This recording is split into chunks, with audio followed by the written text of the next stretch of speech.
Texas AD Conte has given the reason for why Texas refused to move the Longhorn season opener against Ohio State. What'd he say? We'll tell you on today's episode of Locked On Longhorns. Intro!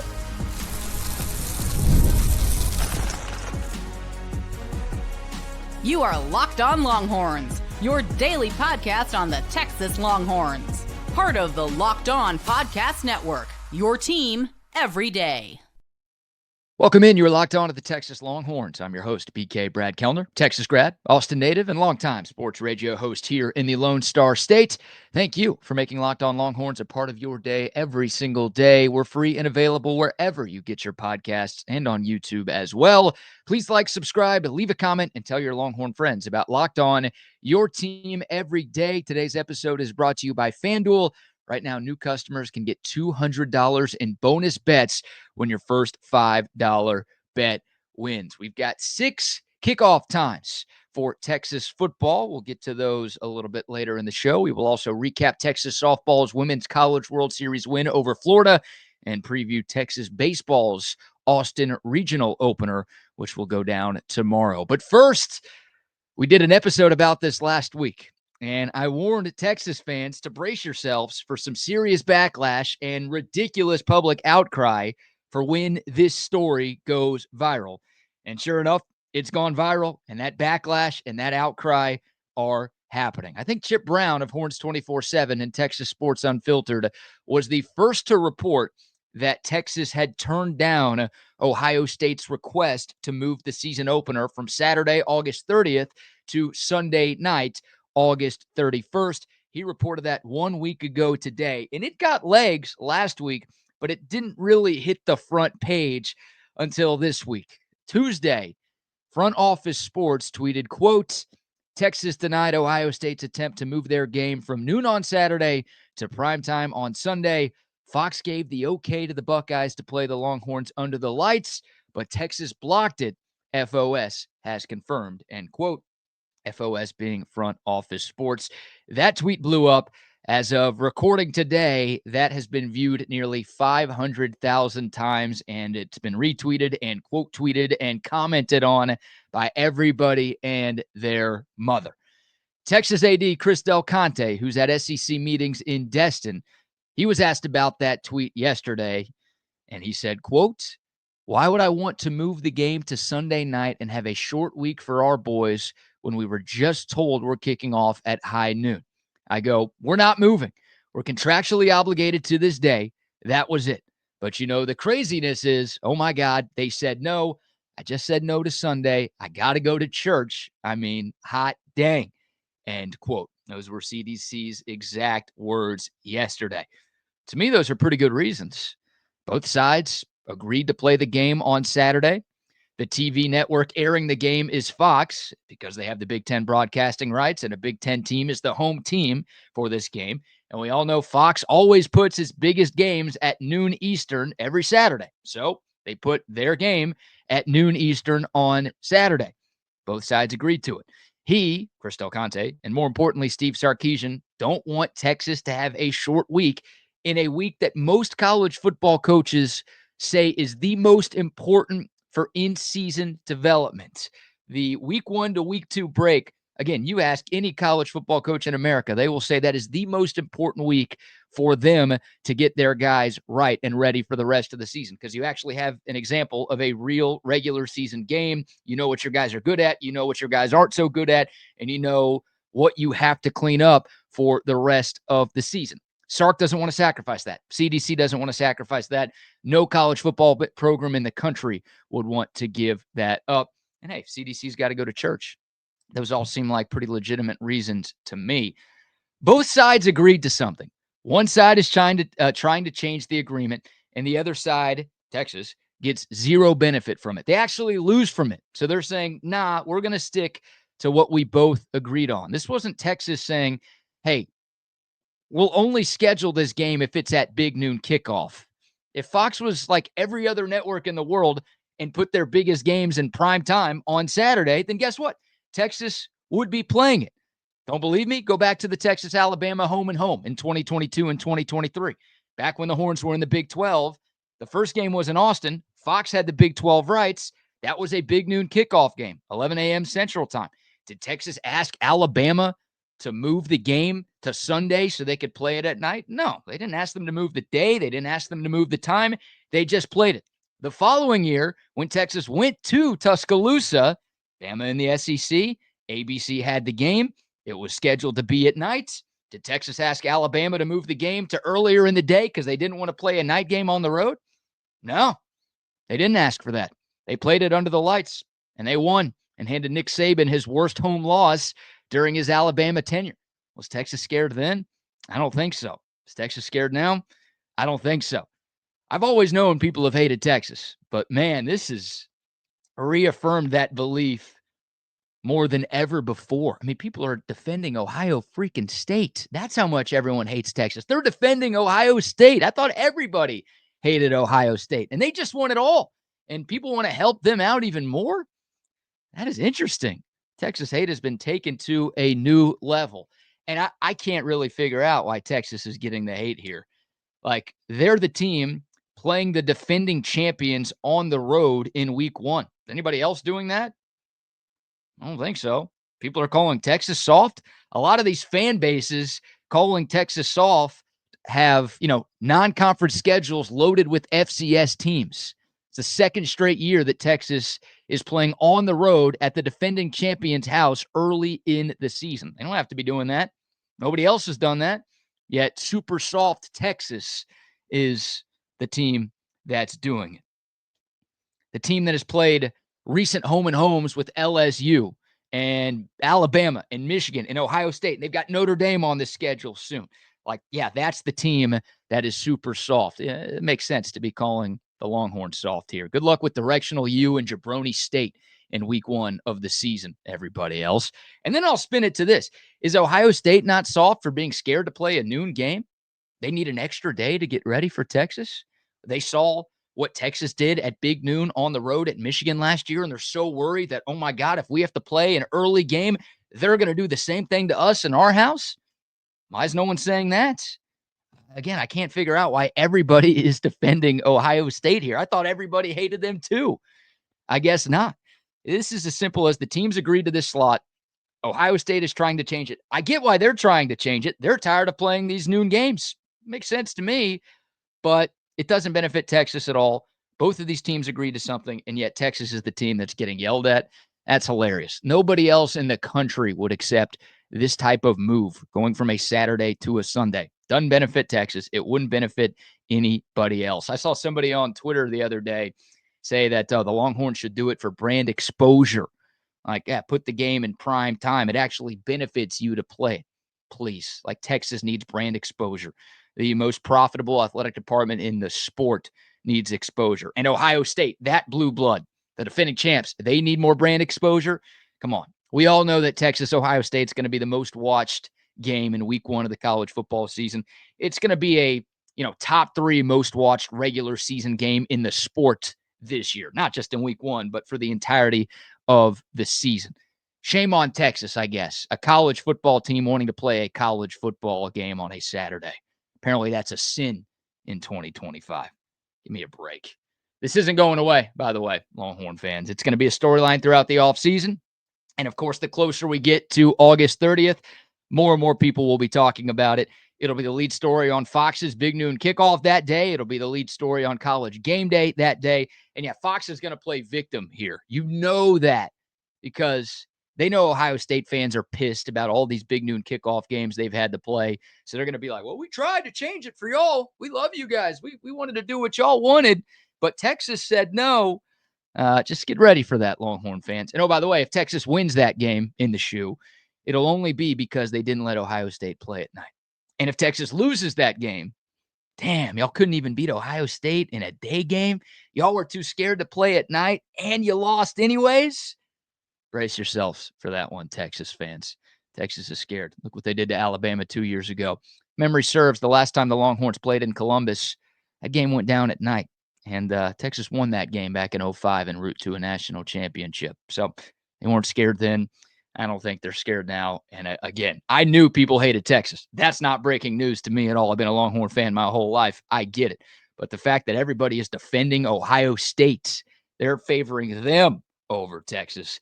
That's a new level of hatred right there. Well done, everybody out there. Super uneducated, but well done. Appreciate that. All right, we'll take your thoughts. Comment below.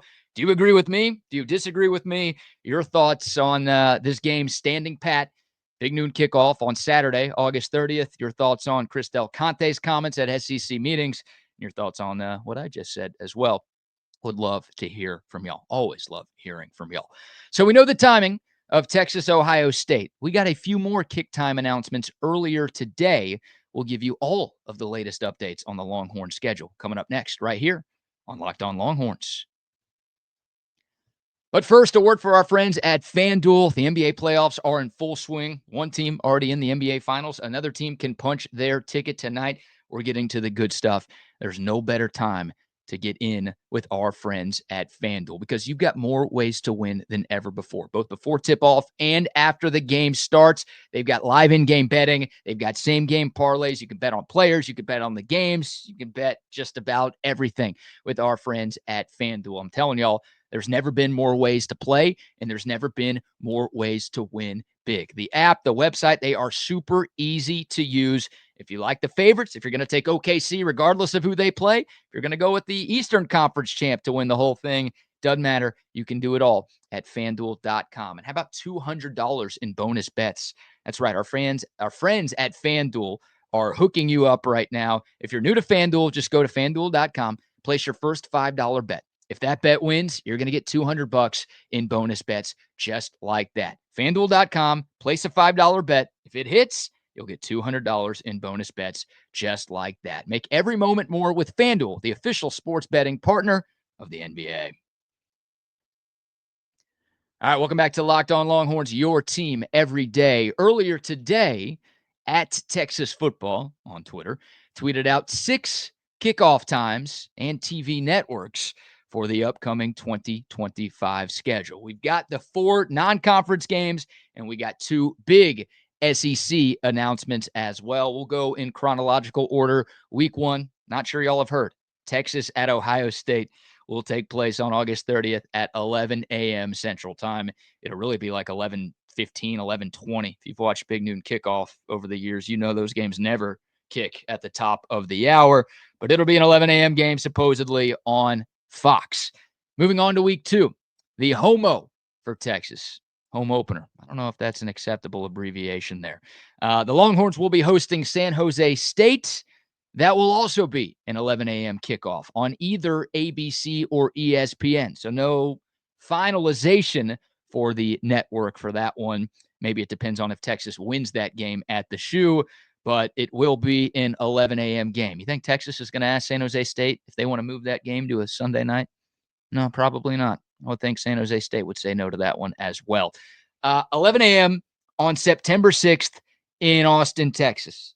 Start hydrating now. Maybe start applying your sunblock now as well. That is going to be a heater. It'll be a madhouse, especially if Texas wins in week 1, but brace yourselves for an early morning red-hot kick in early September on the 6th. Moving on to week 3, Texas hosting UTEP on September 13th. That'll be a 3:15 kick on the SEC network. Another toasty one. I know most Longhorn fans are looking for those night games early in the season to avoid the heat. How about an 11 a.m. for the first home game and then a 3:15 for home game number 2? That will be a scorcher at kickoff. Hopefully it'll cool down as that one progresses. But again, start hydrating now. And, get ready for that one. The last non-conference game of the year, Texas hosting Sam Houston. That will be under the lights.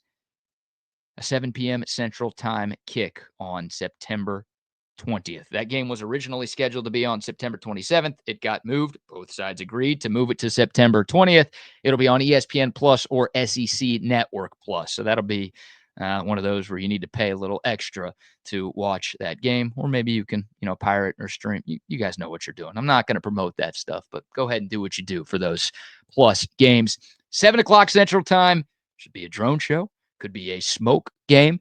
Could be a lot going on because that will be the first Longhorns night game of the year, home or away, and it will be the 4th game of the season at DKR Texas Memorial Stadium. It's not a great home slate for the Longhorns this year. The four biggest brands that Texas plays in 2025, Ohio State, Florida, Oklahoma, and Georgia, in order of games, those are all away from Austin, right? 3 true road games, and then obviously the OU game in Dallas. So I say that to let y'all know that I'm not sure there's going to be too many night games at DKR. There's only 6 home games all season long. Only 3 of those are conference home games. Again, Oklahoma technically a home game this year, but we all know that'll be played at the Cotton Bowl. Yeah, I don't know how many drone show opportunities we're going to have here in Austin this season. So if you can get to that Sam Houston game, make sure you try to get to that. I did mention we had kickoff times and networks for 2 big conference games. How about the 2 biggest rivalry games of the year for the Longhorns? Speaking of Oklahoma, another year, the Red River Shootout will take place at 2:30 in the afternoon instead of 11 a.m. It's the second year in a row that Texas OU will be an afternoon kick. The game was at 11 a.m. every year from 2017 through 2023. And as a matter of fact, only 3 of the last 17 Red River Shootouts have kicked after 11 a.m. So it felt like it was a staple. Texas OU, second Saturday in October in Dallas. It'll be an 11 a.m. kick. Get up and get at them early on that Saturday morning, but not the case this year. Maybe that's part of the move to the SEC is that the conference was like, nah, you know what? We'll put this game at 2:30. The SEC likes to put a lot of their biggest games in that afternoon window, and I prefer 2:30 to 11 a.m. That Saturday morning wake-up call isn't fun. If you've ever made that trip to Red River, you know exactly what I'm talking about because you're going to Dallas on Friday and you're going out the night before. And when I was in college, I didn't sleep Friday night. I would just stay up and keep drinking Friday night into Saturday morning and just go straight to the fair at like 8 a.m. to get some time at the fairgrounds and then obviously make my way to the seats inside the Cotton Bowl. Now I'm doing pregame shows for Texas Sports Unfiltered. It's nice to not have to get there at like 6 a.m. to prepare for kickoff. So I'll take the afternoon. I really want this to be a night game, by the way. I don't think I've soapboxed on this on Locked On Longhorns before. I know it's never going to happen because, you know, all the time that you're going to give Texas and Oklahoma fans to pregame at the State Fair, that's scary. And, yeah, I grew up in Dallas, so I know the area around Fair Park is far from the safest part of town. So it'll never happen. Man, just once under the lights. Could y'all imagine? Red River Shootout at night. Might have some casualties at or around the State Fair of Texas if they ever were to do that. But it'd be a scene unlike anything other. It already is a scene and an atmosphere unlike anything else in college football. It'd be even crazier if it was in prime time. Not happening this year. Probably will never happen. Last but not least, the 6th and final game time announcement we got today, the regular season finale against Texas A&M. It'll be under the lights at DKR on Black Friday, 6:30 p.m., the kick time on November 28th. So we know of at least one night conference game at home. We know there will be at least 2 night home games at DKR with Sam Houston and Texas A&M. Those might be the only 2 this season.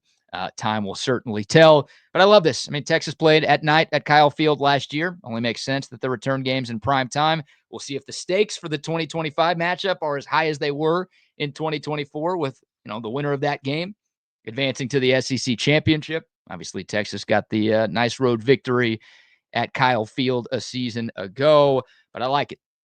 I think this game should be Black Friday night every year. My preference is Thanksgiving. Doesn't seem like that's going to happen because the NFL has kind of taken over that day. They've added that 3rd game that they play at night in the slot where Texas and A&M used to play before the Aggies left for the SEC. If it can't be on Turkey Day, put it Black Friday night. That's my preference. It should be in prime time. It's the first Black Friday meeting between the Horns and the Aggies since 2007. It was on that day every year from 96 to 07. So they've done it before. There's history there. And I like the Lone Star Showdown being in that stand-alone spot. So there you go. Texas and Texas A&M. Originally, that game was on Saturday. Both sides agreed to move the date. I don't think anyone's going to request out of that one. Okay, now I'm beating a dead horse. We don't need to do that anymore. But there you go, 6 game time announcements for the Longhorns here in 2025. The non-conference slate, the OU game, the A&M game. It's going to be fun. Less than 100 days away until kickoff on what hopefully will be a memorable Texas football season. We'll take your thoughts below. Comment with your thoughts on all things Texas football and the Longhorns schedule. All right, let's go to the Diamond Sports now. An update on UFCU Dish Falk Field. I'm sure y'all have seen this by now, but a crazy storm ripped through Austin last night. And there's no center field wall at the Dish right now. Obviously, the Austin Regional begins tomorrow. So we'll have an update there. And Texas softball takes care of business in its Women's College World Series opener. We will recap the Horns' victory over Florida next, right here on Locked On Longhorns. All right, welcome back to Locked On Longhorns, your team every day. Texas softball with a dominant shutout victory over the Florida Gators in Game 1 of the Women's College World Series. It was the first game for Texas in Oklahoma City. It was the first game of the entire Women's College World Series, and the Longhorns took care of the higher-ranked Florida Gators. Texas was the 6th seed. Florida was the 3 seed. These two teams met 4 times this year, 3 in the regular season, and obviously this game today, Texas now 3-1 against the Gators. The Longhorns get the victory 3-0. 3 solo home runs for Texas, 2 by Jolie Mitchell. She went deep in the 2nd inning. She went deep again in the 6th.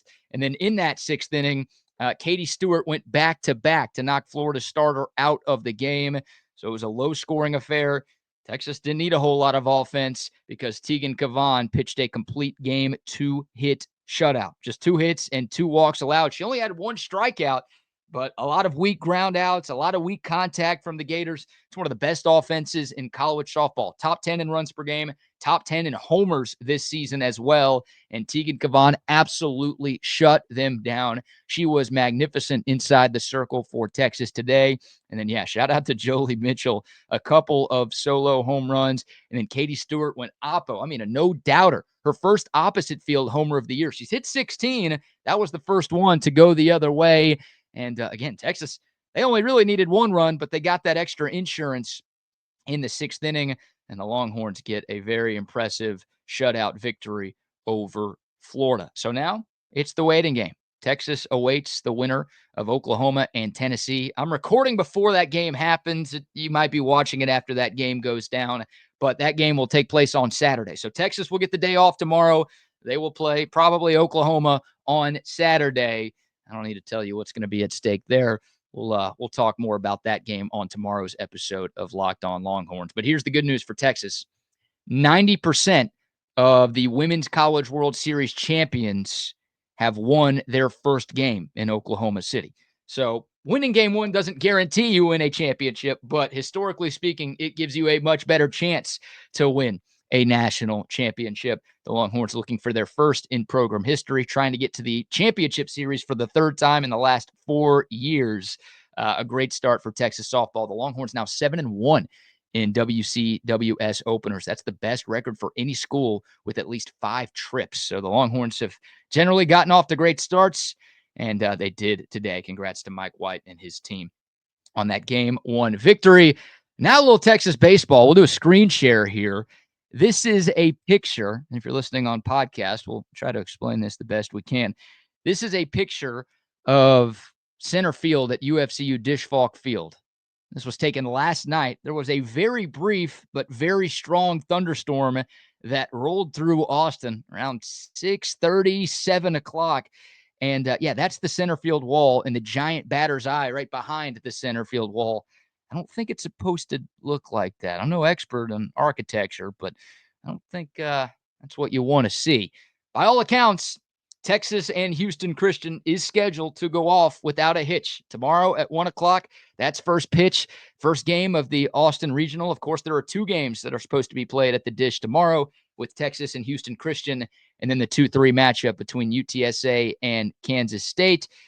Chris Del Conte has told a number of people, including everybody on Twitter, that he doesn't expect any delays or cancellations for tomorrow's action. You know, some folks were proposing the idea of maybe moving the games to Dell Diamond in Round Rock, which is where the Round Rock Express minor league baseball team plays.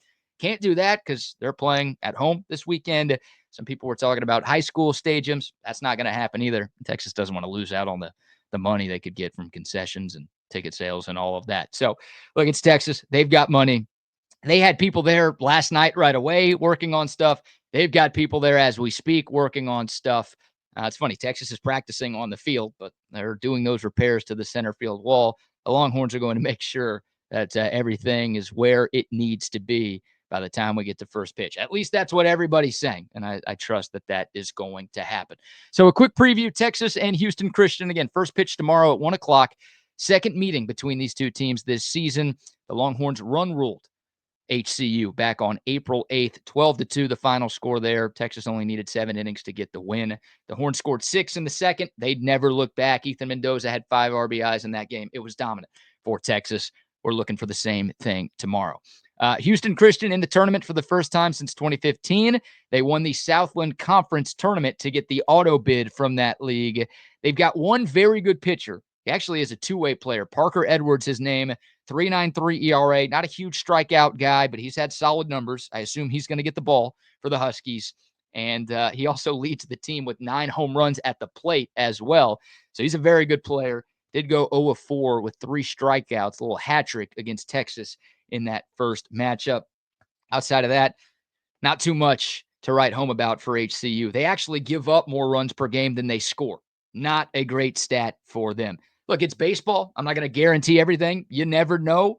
But this is a game that Texas should win, and this is a game that Texas should win fairly easily. We'll see who starts for the Longhorns. Will it be Ruger Riojas? Will it be Ethan Walker? I doubt it's Luke Harrison. I think Texas will try to save him for game 2. But, yeah, hopefully the Longhorns can do what they did to HCU a little more than a month and a half ago when they played. If Texas does win, they will play the winner of UTSA and Kansas State Saturday night at 8 o'clock. If the Longhorns get upset tomorrow, knock on wood that it doesn't happen, so I don't get blamed. If it does, Texas will play the loser of that 2-3 game in an elimination game earlier on Saturday. So hopefully the Horns take care of business. And they get a little extra rest, and they are in the winner's side of the Austin Regional. Should be fun. Should be a lot of fun. First regional at the Dish since 2022. And shout out to the crew working on those repairs in center field. That was, again, it was a short storm. Didn't hit everybody in Central Texas, but it hit the downtown area and it hit close to campus. And all that picture I showed was all the evidence you need of that. So on tomorrow's show, we will recap Texas and Houston Christian. We'll talk more Texas softball. We'll have more Longhorn football to get into as well. Never a dull moment on the 40 acres. And we've got you covered with everything right here on Locked On Longhorns. But that's going to do it for today's show. If you made it this far, number 1, thank you. Number 2, please remember to like, subscribe, rate 5 stars, leave a comment, share, all of those great things. Really do appreciate it. We can't thank you all enough for making Locked On Longhorns a part of your day. For your next listen, check out the Locked On Portal Show. Brian Smith is talking all things transfer portal. He's also talking all things recruiting in college football, so you can be the most informed fan wherever you go with all of the crazy changes happening in the college football landscape. Just find the portal on YouTube or wherever you get your podcast. That's going to do it for today's show. Until next time, horns up, mics off. We'll see y'all soon. This is Locked On Longhorns.